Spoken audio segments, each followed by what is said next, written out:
My name is Hassan. I came to Dancing Rabbit Ecovillage 3 years ago to build natural buildings. I came here from Northern California, where there's lots of building codes. Here in rural Missouri, there aren't any building codes. So I'm able to build with creativity and freedom of design. This wall is an earthen plaster. It's white, which might make you think of a lime plaster. It's actually a white clay that I used here in this. This is an elise, which is a clay-based paint on top of the plaster. Has a high content of our local manure, the clay, and a little bit of linseed oil for durability. Up above them you can see there's this earthen roof. Below this straw and mulch for the spring season, there's some soil, the EPDM pond liner for keeping the rain out, and then upcycled or reused rigid foam below that. I was trained as a woodworker. It's one of my professions, and so a lot of the features in my homes are high-end wood.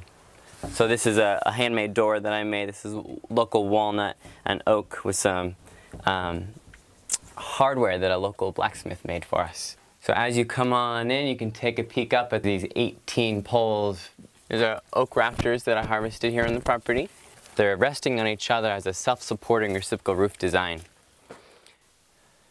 So when I start a natural building project, I hold my awareness on reducing the impact, lowering the embodied energy of the building.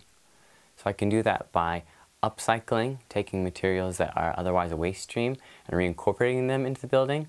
So this building has rigid foam tucked into the walls as insulation. That rigid foam was already used in a factory down in St. Louis. So when I talk about health of a building and health of the occupant of the building, there's a few different avenues we can look at. One of the streams of health that I focus on in my building is my mental health. What kind of environment do I want to live in that feels good to me? The soft tones of earth and plaster feel really good. Knowing that it's clay from the ground feels good. For physical health, breathing, respiratory health, I also know that an earth and plaster, as long as there's enough mucilaginous material so it's not dusty, it's going to be a very clean environment to breathe. It's not a cob house, or a cob wall that is, but it's a earth and plaster on top of the wall. So this wall structure is actually pallets. So I reused pallets as the structural member of the house. Tucked rigid foam that was also upcycled, reused, in between the pallets, and then connected them with horizontal wooden lath. I tucked light clay straw behind that wooden lath for more insulation, and then that wooden lath creates a really nice mechanical key for the plaster to adhere to. So I call this a cottage rather than a full-blown house.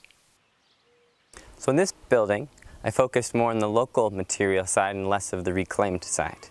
So there's local straw bales, local earth to build up our earth and plaster, and local timbers, roundwood posts in the walls. This is a resident of Dancing Rabbit Ecovillage that said, hey, I need a house, build me a house. So we sat down together, designed this house, and here's what we came up with. So this is a single pitch shed roof with a greenhouse tucked on the front. This greenhouse changes the architecture of the shape of the building and captures all of this solar gain. So these are reclaimed patio doors. This wall is an insulative straw bale wall, but with lots of windows. So we can open up those windows when we want the heat to come in. And when we don't want the heat to come in, close those windows, and the wall is still very insulative. So in a straw bale home, we've got 18 inches of insulative wall material. That means we can choose to have really deep sills if we want for more shelving and storage space, or in a lower environment, makes a nice bench. So a natural building is built with a strong focus on low embodied energy.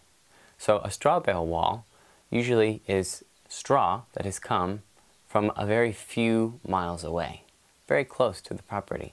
So there's a low embodied energy in that straw. It didn't have to get transported very far, and it was fairly easy to grow. So that's called a truth window. It's a rotted out piece of elm with a piece of glass tucked behind it to show off the straw bale insulation.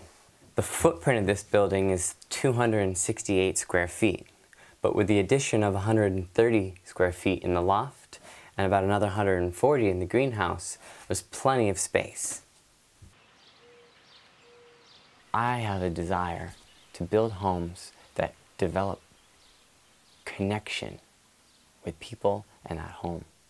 So a unique rafter, growing up as a kid, looking up at this unique rafter, building that connection, that relationship with place, I believe can change the mentality of our culture to create a planet and a world that we care about and take care of. And when we talk about the home that we're going to build together, I want it to be eco-friendly for the world at large, comfortable and healthy for them to live in, and not break their pocketbook. That still has a lot of room in that container for creativity and passion, so that when they're living in their house for the rest of their lives and their kids' lives, and they pass it down the generations, they have stories connected to each part of the house. So it's not just some cookie-cutter box that could be anywhere in the world.